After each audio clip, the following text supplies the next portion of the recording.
और आज सारथी उपप्लव्य से क्या समाचार लेके आए हो? हे महाराजा धीराज, मैंने आपका संदेश ज्येष्ठ कुंती पुत्र को दिया। वहां और कौन कौन था? पांडु परिवार के अतिरिक्त विराट नरेश थे, पंचाल नरेश द्रुपद थे, युवराज धृष्टद्युम्न थे और वासुदेव कृष्ण थे। युधिष्ठिर ने कहा क्या? पहले मैं वो बताता हूँ महाराज, जो कुंती पुत्र अर्जुन ने युवराज दुर्योधन के लिए कहलवाया था। युधिष्ठिर की आज्ञा लेकर या युधिष्ठिर की आज्ञा लिए बिना? ज्येष्ठ कुंती पुत्र ने उन्हें टोका तो नहीं था महाराज। तो फिर बताओ, अनुज पुत्र अर्जुन ने मेरे पुत्र के लिए क्या संदेश भेजा है? अर्जुन ने मुझसे कहा था महाराज की, संजय, उस असभ्य सूतपुत्र कर्ण के सामने दुर्योधन से कहना कि यदि उसने इंद्रप्रस्थ नहीं लौटाया तो अपने कपट, अपनी असभ्यता और अपने अहंकार के कारण वो रणभूमि में किसी सूखे हुए वृक्ष की भांति कटकर गिरा हुआ दिखाई देगा। इसलिए हे संजय, उस मूर्ख को समझाना कि शांति के मार्ग पर चलना सीखे। महादेव की सौगंध, जब मेरे वाणों की वर्षा होगी तो अग्नि बरसेगी और वो अग्नि कुरुसेना और सेनापतियों को यूं जलाकर भस्म कर देगी जैसे ग्रीष्म ऋतु सूखी हुई घास को जलाकर राख कर देती है। आज सारथी, तुम संदेश सुना रहे हो या ज्येष्ठ कुरुपुत्र दुर्योधन को डराने का प्रयत्न कर रहे हो? ज्येष्ठ कुरुपुत्र तो गंगापुत्र भीष्म है युवराज। जानता हूं कुलगुरु कि ज्येष्ठ कुरुपुत्र तो पितामह है। मैं क्षमा चाहता हूं, परंतु ये घोषणा भी करता हूं, यदि पिताश्री ने किसी को मेरा उत्तर लेकर अर्जुन के पास नहीं भेजा तो मैं स्वयं उपप्लव्य जाकर उसकी असभ्य जीभ खींच लूंगा और उसकी प्रतंचा बना लूंगा। धीरज पुत्र, धीरज। धीरज और धैर्य जैसे शब्द मेरे लिए नहीं बने हैं पिताश्री। वत्स दुर्योधन, मेरी बात ध्यान से सुनो। तुमने धर्म और अर्थ दोनों ही से अपना नाता तोड़ दिया है। तुम ही कुरुवंश की पतनशीलता का कारण हो पुत्र, तुम ही। और अब भी यदि तुमने अपनी आंखें नहीं खोली तो समझ लो पुत्र कि अपने महारथियों के शव देखना तुम्हारी नियति बन चुकी है।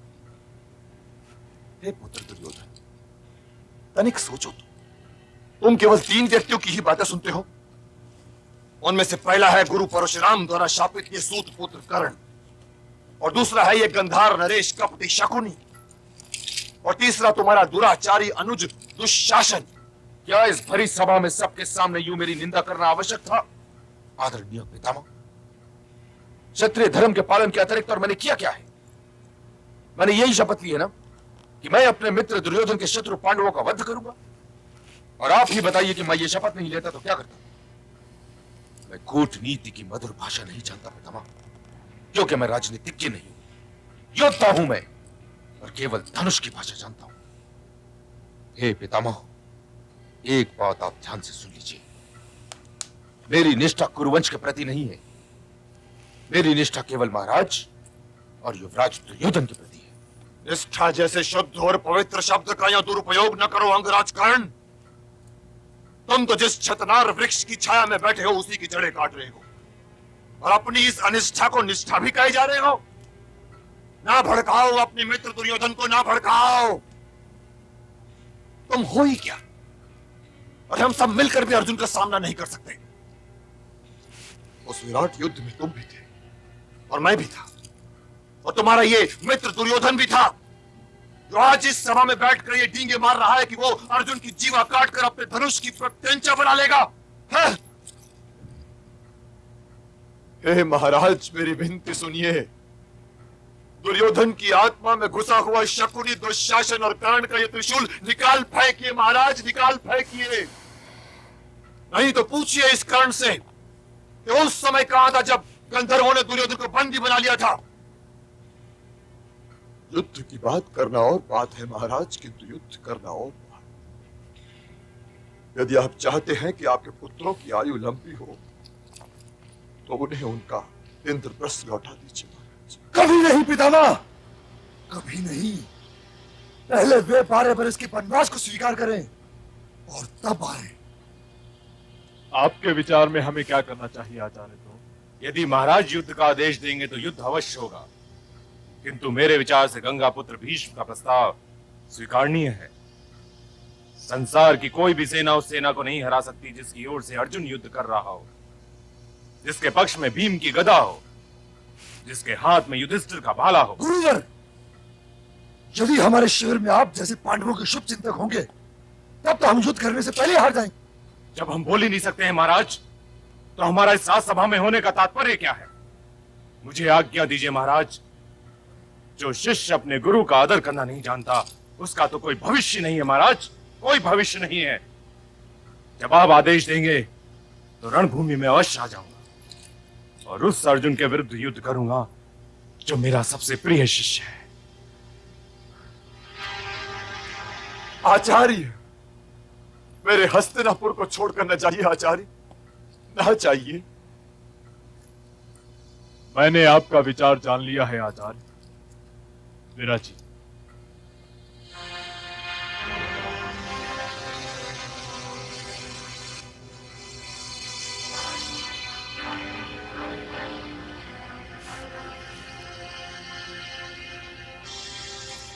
अर्जुन तो अग्नि शिखर है संजय, उसके कहे से मन क्या मैला कर। तुम ये बताओ कि स्वयं धर्मराज युधिष्ठिर ने क्या प्रस्ताव भेजा? यूं भी द्यूत में वत्स अर्जुन नहीं हारा, स्वयं युधिष्ठिर विदुर कह रहे हैं कि तो उनकी ओर से निर्णय लेने का अधिकार भी केवल उसी को है। क्या वो भी युद्ध की तैयारी कर रहा है? यदि हां, तो ये भी बताओ क्या वहां कोई ऐसा भी था जो युद्ध के प्रस्ताव का विरोध कर रहा था? वासुदेव कृष्ण के अतिरिक्त वहां कोई शांति की भाषा नहीं बोल रहा था महाराज। मैं युधिष्ठिर के रोष और वासुदेव की शांति के अतिरिक्त और किसी से नहीं डरता संजय। क्या तुम्हारे कहने का तात्पर्य ये है कि वे युद्ध चाहते हैं? उनके पास दो ही विकल्प हैं महाराज, इंद्रप्रस्थ या युद्ध।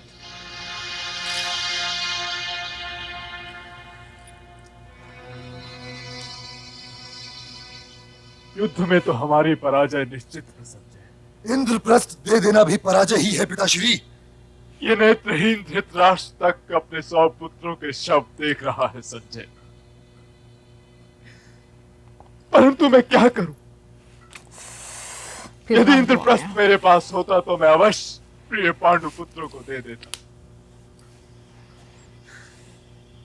परंतु इंद्रप्रस्थ तो दुर्योधन के पास है संजय।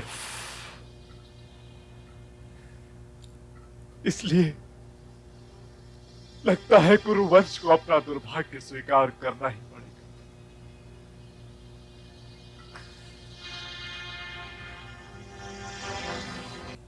महाराज कहने की सबकी मौत जो है वो कबूल है, लेकिन उनका हक नहीं उनको वापस देना। बहुत ही कमज़ोर बादशाह दिखाया गया। एक तो चीज़ ये कि जब स्टार्टिंग में काल अगर देखा जाए तो एक तरह से डिटैचमेंट की बात कर रहा था कि उसको कोई फ़र्क नहीं पड़ता क्योंकि वो किसी चीज़ से अटैच ही नहीं है। लेकिन जब जो संजय आते हैं और वो बताते हैं, मैंने ये चीज़ देखी है कि वाकई में ज़िंदगी में ऐसे लोग मैंने देखे हैं कि जो ये भी चाहते हैं कि उनको सच बताया जाए और वो उनसे हजम भी नहीं होता। ठीक है, लाइक थोड़ा टाइम के लिए उनको ये होता है कि भाई हाँ हम सुन लेंगे, लेकिन उसके बाद जो उनका आक्रोश बाहर निकलता है ना वो कुछ ऐसा ही होता है जैसे महाराज का। असल में सुना नहीं जाता, हजम नहीं होता, वो जो है उसी टाइम बेचैनी में आ जाते हैं। जैसे महाराज है और विदुर को बुला लिया और विदुर से भी सच सुनने की जो है वो बात कहेगी और वो भी चीज जो है वो हजम जो है वो नहीं हुई। आज मजे की बात ये, आज ऑलमोस्ट सब ने कड़वा सच बोला है। अब चाहे वो हम लोग विदुर की बात करें, चाहे हम लोग पितामह की बात करें या हम लोग द्रोणाचार्य की, मतलब एक होता है ना बस हो गई अब वो वाली स्टेज आ गई थी। हालांकि बस तो बहुत देर पहले की हो गई थी, लेकिन अब वो सामने आना शुरू हो गई चीजें, क्योंकि वो कहते हैं ना कि अब तीर कमान से निकल के आवा है। अब जैसे दुर्योधन बन गया हुआ है ना, मतलब उसको पितामह का उनकी रिस्पेक्ट नहीं है। विदुर जी को भी वो पहले काफ़ी देर पहले इंसल्ट कर चुके हैं। फिर उसके बाद अगर द्रोणाचार्य जी की बात करें, किसी को भी वो बोलने तो देते नहीं, क्योंकि वैसे ये एक चीज़ है कि जब इंसान जो बदतमीज इंसान होता है ना वो इतना लाउड होता है ना कि उसको ये लगता है कि मैं जितना लाउड होऊंगा ना तो मैं सबको उतना चुप करवा लूंगा। बिल्कुल ये तो है। हाँ। और अगर विदुर जी वो महाराज जी की बात की जाए तो भाई एक तरह से उन्होंने ना वो युद्ध के लिए शंख जो है वो बजा दिया ट्रू। हुआ है। हाँ जी, मैं कसम से हैरान हूँ कि लाइक लास्ट पे जिस तरीके से उन्होंने यानी बहुत नाइंसाफी, आपको समझ भी आ रहा है कि आप नाइंसाफी कर रहे हो, उसके बावजूद आप इतना उस ग्रीड में और पुत्र मोह में हो कि उन्होंने देखो उन्होंने अब अपने कंधों पर नहीं रखी बंदूक, अब उन्होंने अपने बेटे के कंधों पर रख दी। बेसिकली वही चीज़ आ गई ना कि जो काल ने कहा कि धृतराष्ट्र जो है वो भाई जो राजनीति का खजाना है उसके ऊपर बैठा रहना चाहता है। ट्रू। एनीवेज अब नेक्स्ट एपिसोड देखेंगे और देखेंगे नेक्स्ट पार्ट में क्या, तो मिलेंगे नेक्स्ट वीडियो में। सब्सक्राइब करना मत भूलना। Good bye.